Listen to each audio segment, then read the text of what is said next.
Hi, my name is Ashley Temple, and the aspect of diversity that I have chosen to highlight is linguistic. Today's classrooms are comprised of more ELL students than ever before. In fact, there are some classrooms across the country that feature various students from various different cultures that speak many different languages all in the same classroom. There are challenges that come along with teaching ELL students, but it's our job as educators to ensure that all students are provided the opportunity for an authentic education.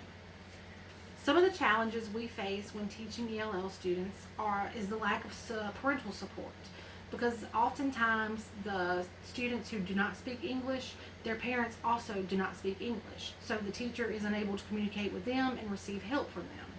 Another challenge is trying to find ways to provide adequate instruction to these students. Also, determining ways to communicate other than verbal is very challenging. I had a mentor teacher a few semesters back who had a Spanish speaking student who spoke very, very little English, maybe one or two words at most. And they communicated through drawings. They had this notebook, and the teacher's conversation, part of the conversation was in black ink, and the student's conversation, or part of the conversation, was in blue ink. And they just filled this notebook with drawings and symbols. And through doing that, they actually learned more about one another's language, and it seemed to help both the teacher and the student. Teaching ELL students can also be rewarding. When you use methods such as buddy sharing, which is where you pair an English speaking student with a non-English speaking student, the non-English speaking students actually learn as much about the other language as the English speaking students learn about English. And it's just a great way to provide the students with knowledge on each other's cultures and religions and languages and races. It can be very beneficial to any classroom.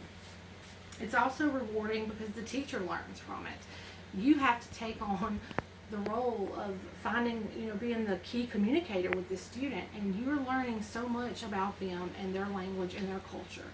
Also, it's rewarding because it challenges you as a professional.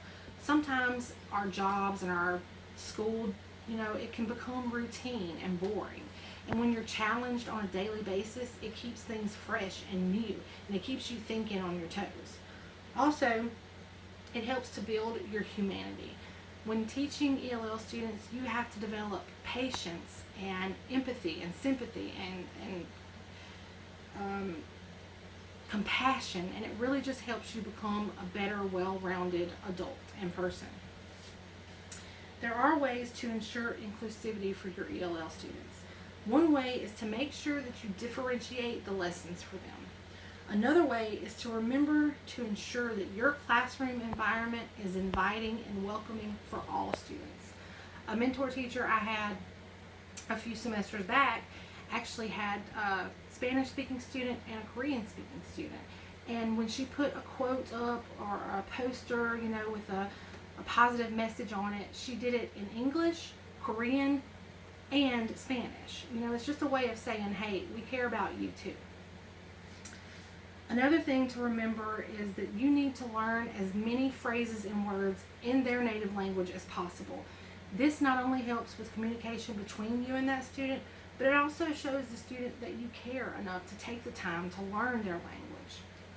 And finally, we need to offer as many resources and tools of support to these students as possible.